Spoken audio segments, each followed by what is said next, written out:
영국의 역사가요 비평가인 토마스 칼라일은 수치심은 모든 도덕의 원천이다라고 했습니다. 또한 영국 속담에 수치심이 없는 인간은 양심도 없다라고 이야기합니다. 에덴 동산에서 아담과 하와가 살아갈 때에 그들은 벌거벗었지만 부끄러워하지 않았습니다. 하나님과 함께하고 있었기 때문에 전혀 부끄러움, 수치심이 없었습니다. 그런데 죄를 짓고 나니 자신들이 벌거벗은 것을 알고 나뭇가지로 갔다가 부끄러운 것들을 가렸다라고 성경은 기록합니다. 즉, 죄라고 하는 것이 우리들에게 들어왔기 때문에 우리가 부끄러움, 수치심을 갖게 되었습니다. 그리고 하나님께서 우리들로 하여금 죄로 말미암아 죽음을 당하게 하셨고 그 죄와 죽음의 문제는 인생에 있어서 그 누구도 해결할 수 없는 심각한 문제입니다. 이러한 문제를 해결하기 위하여 예수 그리스도를 하나님께서 보내주셨습니다. 예수 그리스도를 통하여 구원받고 하나님의 자녀된 우리들은 과연 어떻게 살아가고 있습니까? 우리가 부끄러워해야 할 것들을 부끄러워하고 부끄러워하지 않아야 할 것들을 부끄러워하지 않으면서 살아가야 하는데 우리가 정반대로 살아가고 있는 것은 아닌지 우리들의 모습을 되돌아보아야 할 것입니다. 최근 들어서 윤리와 도덕이 땅에 떨어졌다. 예의 범절이 없다. 어른을 공경하지 못한다. 왜 이렇게 이 세상이 흉악하고 험악하냐? 이러한 소리가 들려올 때마다 우리 믿음의 사람들은 어떠한 마음을 가져야 하겠습니까? 생각해 보면 우리가 부끄러워해야 할 일에 부끄러워하지 않고 부끄러워하지 않아도 될 일에 부끄러워하는 삶을 살아가고 있기 때문에 이 세상에 혼란함과 어려움과 문제가 생겨난 것입니다. 특별히 세상 사람들은 자기 마음대로 살아가면서 예수 믿는 사람들이 제대로 살아가지 못하면 조금이라도 실수하면 예수 믿는 사람이 교회 다니는 사람들이 그렇게 살면 되냐라고 손가락질하게 됩니다. 그러다 보니 점점 내 마음속에 내가 교회 다니고 예수 믿는다고 하는 것들을 자랑하고 드러내는 것이 아니라 나도 모르게 위축돼서 조용히 교회 다니고 내가 신앙생활한다는 것들을 드러내지 못하는 일들이 점점 많아지는 것 같습니다. 그러다 보니 직장에서 점심때 같이 식사를 하게 되면 식사기도 할 때 그 모습들이 점점 달라집니다. 음식을 받아서 이러면서 그냥 밥 먹습니다. 받으면서 이게 나의 식사기도가 되어버렸습니다. 그리고 많은 사람들과 함께 어울리면서 하지 말아야 될 일, 그리고 하나님께서 조심하라고 한 것들에 대해서 처음에는 주의하는데 같이 지내다 보면 왜 너만 유독 그렇게 티를 내냐? 너 말고도 교회 다니는 사람들 같이 다 먹고 마시고 다 하는데 유독 너만 왜 그러냐라고 하는 그 이야기를 들으면서 점점 나도 모르게 그 사람들과 똑같이 물들어가는 것들을 보게 됩니다. 그러다 보니 정말 하나님께서 원하시는 삶이 아니라 세상에 물들어 가면서 나도 모르게 세상과 함께 살아가게 됩니다. 그러므로 성도, 하나님의 자녀로서 살아가기 위하여 먼저 무엇이 부끄러운지 우리가 제대로 구별하지 못하기 때문에 이러한 일들이 지금 벌어지고 있다라고 하는 것입니다. 오늘 사도 바울은 로마서 1장 16절에 이렇게 고백합니다. 내가 복음을 부끄러워하지 않는다라고. 로마서 1장 1절부터 15절까지 복음의 핵심의 내용을 요약합니다. 예수님은 어떠한 분이시고 예수님은 성령 하나님 그러시면서 또한 인간의 몸을 갖고 이 땅에 오셔서 십자가의 죽으심으로 우리를 구원해 주신 분이다라고 하는 그 사실을 이야기합니다. 이러한 복된 소식, 생명의 소식, 구원의 소식을 전하면서 사도 바울은 내가 주님의 복음 때문에 예수님께서 내게 이방인의 사도라고 하는 그 책무를 맡겨 주셨는데 그것을 감당하면서 내가 수없이 많은 환난과 고통과 핍박을 당하지만 나는 복음을 부끄러워하지 않는다는 것입니다. 이 복음을 부끄러워하지 않는다는 것은 단지 소극적으로 나는 예수님이 좋습니다. 난 부끄러워하지 않습니다. 그러한 소극적인 모습이 아니라 오히려 적극적으로 나는 예수 그리스도를 믿습니다. 그 복음이 나를 변화시켰고 주님의 복음 안에서 내가 새 사람이 되었습니다라고 강하게 자랑스럽게 고백하고 외치고 있는 것입니다. 왜 사도 바울이 굳이 내가 복음을 부끄러워하지 않는다라고 이렇게 이야기를 해야만 할까요? 예수님께서는 마가복음 8장 38절에 이렇게 말씀하십니다. 누구든지 이 음란하고 죄 많은 세대에서 나와 내 말을 부끄러워하면 인자도 아버지의 영광으로 천사들과 함께 올 그때에 그 사람을 부끄러워하리라 라고 말씀하셨습니다. 믿음의 사람이 그리스도의 복음과 내가 하나님의 사람이라고 하는 사실을 부끄러워하는 일들이 나타날 것임을 지금 이야기하고 있는 것입니다. 그런데 그 사실이 지금 이 로마 교회 안에서 그리고 이 대한민국 2023년 이때에 일어나고 있는 것입니다. 그러므로 우리는 이 말씀 앞에서 내가 과연 무엇을 부끄러워하고 있는지 내 삶을, 내 마음을 되돌아보아야 할 것입니다. 또한 사역자들도 그렇게 행동하는 일이 벌어졌습니다. 그래서 사도 바울은 자신의 믿음의 아들이었던 디모데를 향하여 디모데후서 1장 8절에 이렇게 말합니다.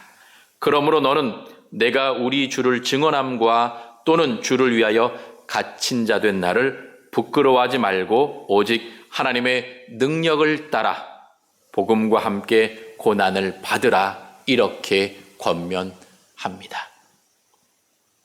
주님의 말씀을 전하는 사역자임에도 불구하고 디모데에게도 복음 때문에 그리고 디모데와 함께한 수없이 많은 사람들 중에 복음을 부끄러워하며 하나님 때문에 고난받고 핍박받는 것이 두려워서 도망치고 신앙을 저버리는 사람들이 있었기 때문에 오히려 사도 바울은 내가 고난받고 핍박받는 것 그것을 부끄러워하지 말고 오히려 복음과 함께 고난을 받으라고 강력하게 강권하고 있습니다. 사도 바울은 당시 정치, 경제, 문화, 사회, 도덕 모든 학문의 중심지였던 로마 제국의 수도에서 살아가는 이들을 향하여 나는 복음이 자랑스럽다. 나는 복음을 부끄러워하지 않는다라고 말합니다. 왜 그렇습니까? 로마에는 당시 내노라 하는 철학자들도 많았습니다. 사상가들도 많았습니다. 다양한 종교들도 많았습니다. 그래서 철학과 과학에 익숙한 이 로마 사람들의 눈에 보기에 십자가의 도, 복음, 예수 그리스도의 죽으심은 어리석은 것이었습니다. 도저히 이해할 수 없는 것이었습니다. 왜? 자기 생명을 바쳐서 남을 위해 죽느냐? 저건 어리석은 일이다.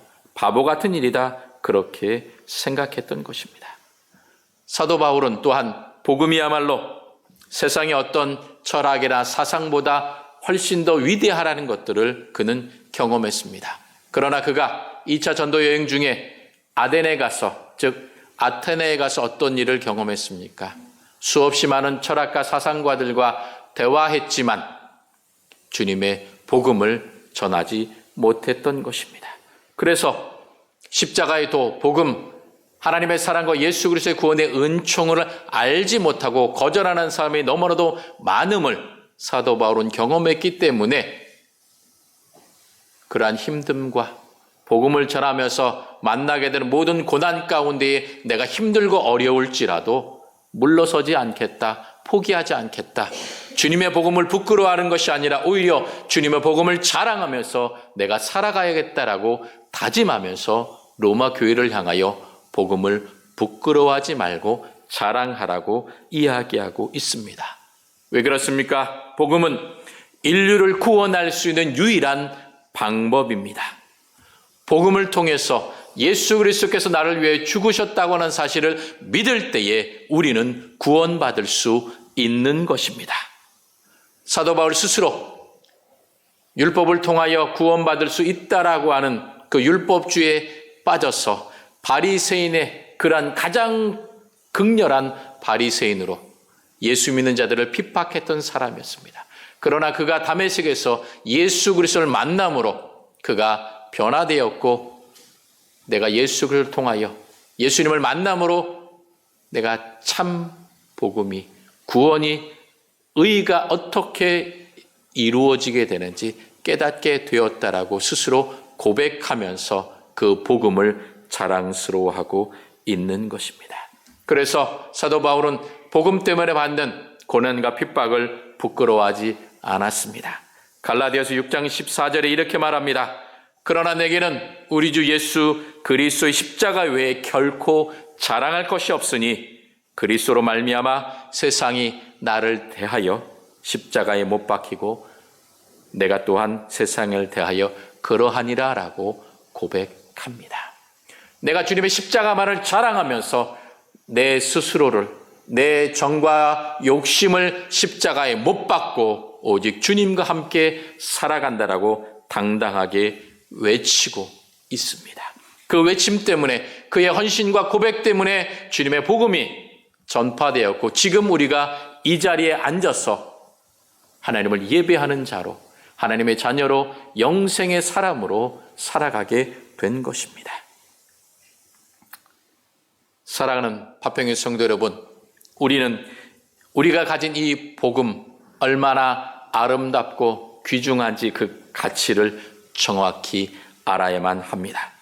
복음을 통해 우리가 죄와 죽음의 권세에 벗어나서 하나님의 자녀가 되었습니다. 구원받았습니다. 영원한 생명을 누리게 되었습니다. 그러므로 우리가 사는 이 세상을 변화시킬 수 있는 것은 오직 하나, 주님의 복음밖에 없습니다. 십자가의 사랑밖에 없습니다. 그 예수 그리스도를 믿고 순종하면서 살아가는 방법밖에 없는 것입니다. 그러므로 우리는 이 주님의 복음을, 십자가의 사랑을 절대로 부끄러워해서는 안 됩니다. 내가 그리스도인이라고 하는 사실을 부끄러워하거나 숨기거나 침묵해서는 안 됩니다. 자랑해야 합니다. 선포해야 합니다. 그렇게 하지 못하는 모습을 부끄러워하고 하나님 죄송합니다. 하나님, 내가 복음의 사람으로, 생명의 사람으로, 하나님의 자녀됨으로 살지 못했습니다. 나를 용서해 주십시오라고 주님 앞에 나아가야 할 것입니다.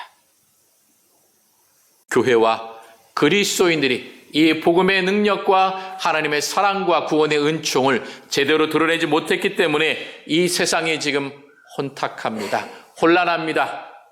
죄와 죽음의 권세가 강하게 이 세상을 붙잡고 있는 것입니다. 그래서 점점 문제는 심각해져 가고 상처와 고통과 아픔이 많아지고 있는 것입니다. 그러므로 우리는 나의 불신앙, 나의 불순종, 내가 복음을 부끄러워했던 것 때문에 이 세상이 썩어져 가고 어둠이 점점 심해져 가고 있다라고 생각하며 하나님 앞에 회개하고 우리들의 부족하고 연약한 모습을 부끄러워하며 하나님 앞에 나아가야 합니다. 주님, 용서하여 주십시오. 주님, 제가 제대로 살지 못했습니다. 주님, 나를 긍휼히 여겨 주십시오.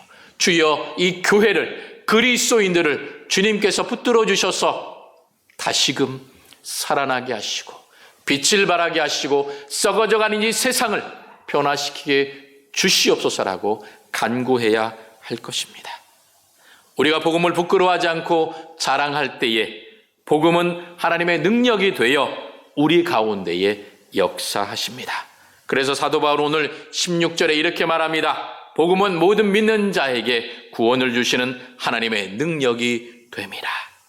여러분, 하나님의 능력, 하나님께서 주시는 그 능력이 놀라운 기적과 이사, 우리 삶 가운데 정말 혁신적으로 변하는 무엇이 있어야 그것이 하나님의 능력이다라고 생각할 수 있습니다.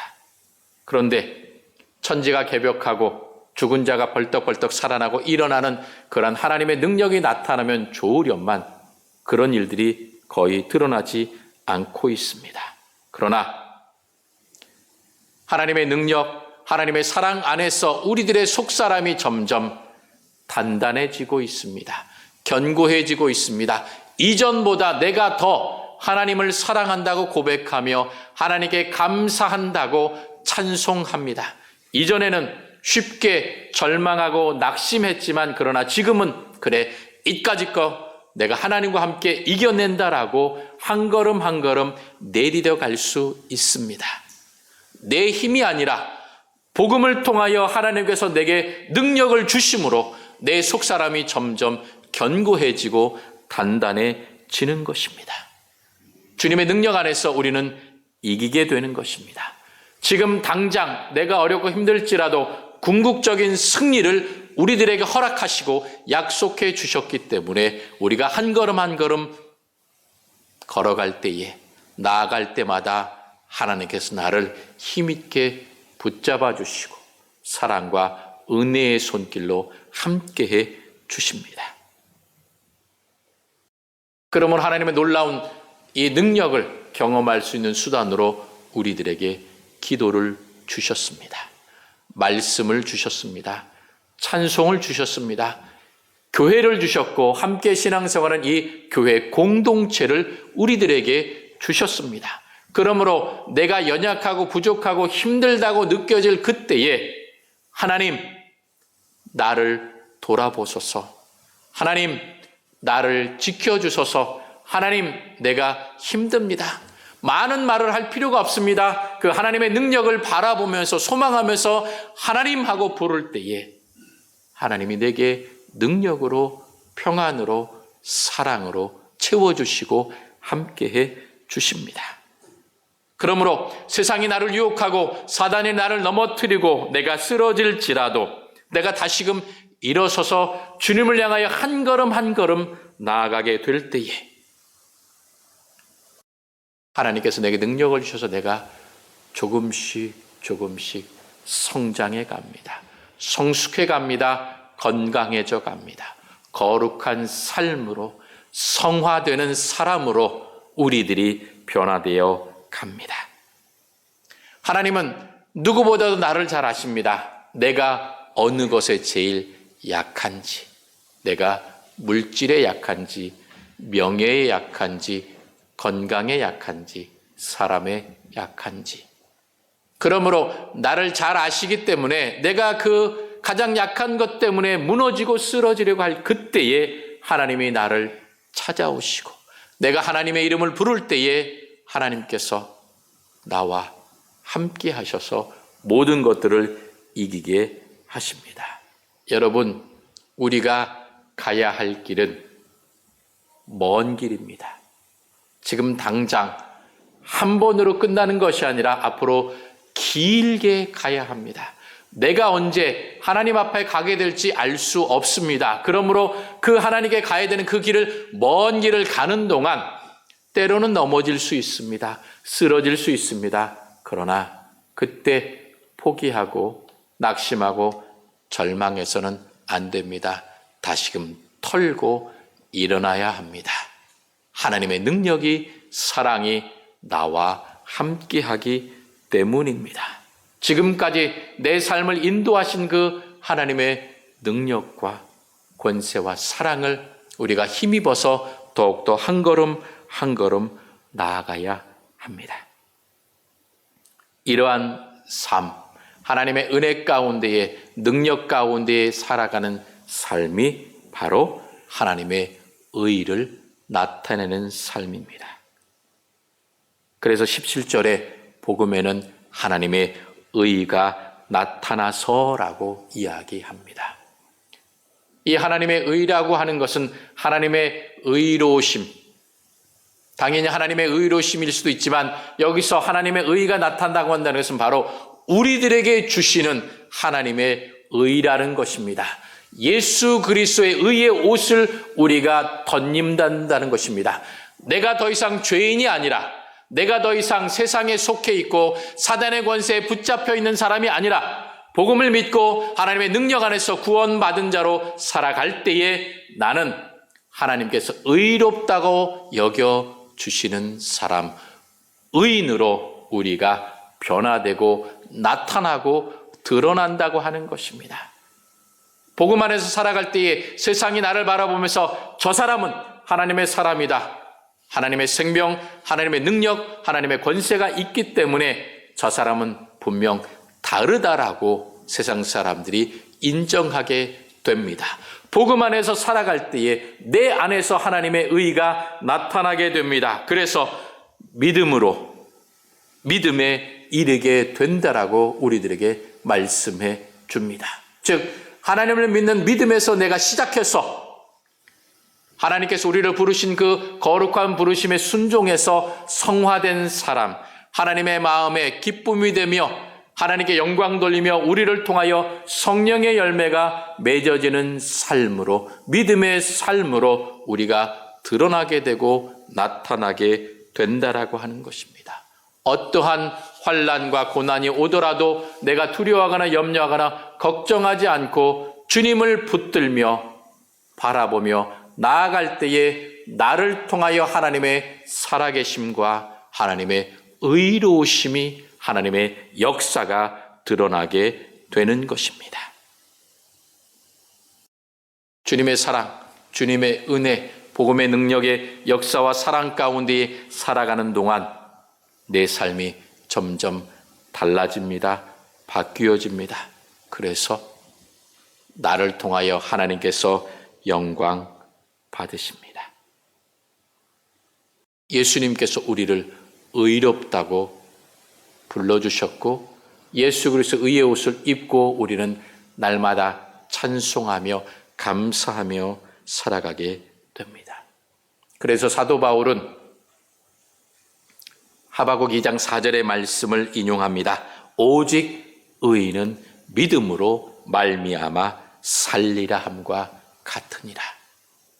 우리가 믿음으로 살아간다고 하는 것, 그것은 내 힘으로 살아가는 것이 아니라 하나님의 능력, 하나님의 의, 성령의 도우심 가운데에 살아가는 것입니다. 주님께서 나를 부르셔서 하나님의 자녀로 하나님의 의가 나타나는 삶을 살아가도록 나를 인도하시기 때문에 나는 한 걸음 한 걸음 주님께로 나아가기만 하면 되는 것입니다. 오늘은 종교개혁 주일입니다. 1592년 루터가 비텐베르크 성당의 92개조 반박 주항문을 적어내면서 종교개혁이 시작된 날이기도 합니다. 루터는 오늘이 로마서 1장 16절과 17절의 말씀을 깨닫지 못하기 전에는 그 로마 성당의 계단을 무릎으로 수십 번 오르락내리락 했습니다. 죄 때문에 내가 죄인이라고 하는 그 생각, 아무리 해도 죄로부터 내가 자유할 수 없기 때문에 늘 고통스러워하며 로마 성당의 계단을 무릎으로 오르락내리락 했습니다. 수없이 많은 고행을 하고 고해 성사를 해도 죄의 문제가 해결되지 않아서 늘 힘들었습니다. 죄인을 심판하시는 그 하나님의 공의가 너무나도 무서워서 늘 고통스러운 나날을 보내야만 했습니다. 그런데 오늘 이 말씀을 읽고서 예수 그리스도의 십자가의 죽으심으로 죄와 사망의 권세가 무너졌고 그리고 이 사실을 믿는 자는 구원을 얻고 의롭게 된다는 사실을 깨닫습니다. 믿음으로, 내가 예수 그리스도를 믿음으로 구원함 받았고 그 복음 안에서 하나님의 능력 안에서 내가 기뻐하며 살아간다라고. 그래서 의인은 믿음으로 말미암아 살리람과 같이 내가 믿음 안에서 주님과 함께 살아간다는 확신을 갖고 그가 과거에 가졌던 모든 수치, 고통, 부끄러움, 근심과 걱정을 다 내버리고 진리 안에서 자유함을 누리며 살아가게 되었던 것입니다. 사랑하는 성도 여러분, 죄와 죽음 때문에 그리고 나의 연약한 모습 때문에 부끄러워하고 계십니까? 우리가 부끄러워해야 할 것들은 그러한 것들이 아닙니다. 세상의 조건 때문에, 내가 갖고 있는 환경 때문에 부끄러워해야 할 것이 아닙니다. 우리가 정말 부끄러워야 될 것은 내가 이 복음의 능력을, 하나님의 의를, 성경의 말씀을 내가 제대로 따르지 못하고 있기 때문에 이 세상이 어렵구나라고 하면서 나 때문에 이러한 아픔과 안타까움이 있다라고 하는 것 때문에 부끄러워해야 할 것입니다. 하나님, 우리가 이 땅의 빛과 소금으로 살겠습니다. 하나님의 의를, 생명을 드러내겠습니다. 더욱 성실하고 정직하게 살아가겠습니다. 라고 우리가 고백해야 할 것입니다. 우리를 통해, 파평교회를 통해 이 지역, 이 나라와 이 민족이 새로워지는 역사가 일어나도록 변화시켜 나가야 할 것입니다. 내 삶으로부터 시작해야 합니다. 내가 부끄러워할 것이 과연 무엇인가? 그것을 늘 기억하며 생각하면서 더욱더 예민하게 하나님 앞에 반응하며 하나님과 함께 살아가야 합니다. 그래서 늘 주님 앞에 새로워지는 사람, 주님께서 기뻐하시는 사람, 성령과 함께 주님께 영광 돌리는 삶을 살아가도록 다짐하며 결단하는 종교개혁 주일이 될 수 있기를 바랍니다. 하나님, 내가 먼저 변화되겠습니다. 내가 먼저 하나님의 뜻대로 살아가겠습니다. 하나님, 내가 먼저 빛과 소금으로 살겠습니다. 다짐하고 결단함으로 하나님의 의와 복음의 영광을 드러내어 이 세상을 변화시키고 하나님의 나라를 이 땅 가운데에 펼쳐나가는 생명의 사람들, 복음의 사람들이 다 될 수 있기를 주님의 이름으로 축원합니다.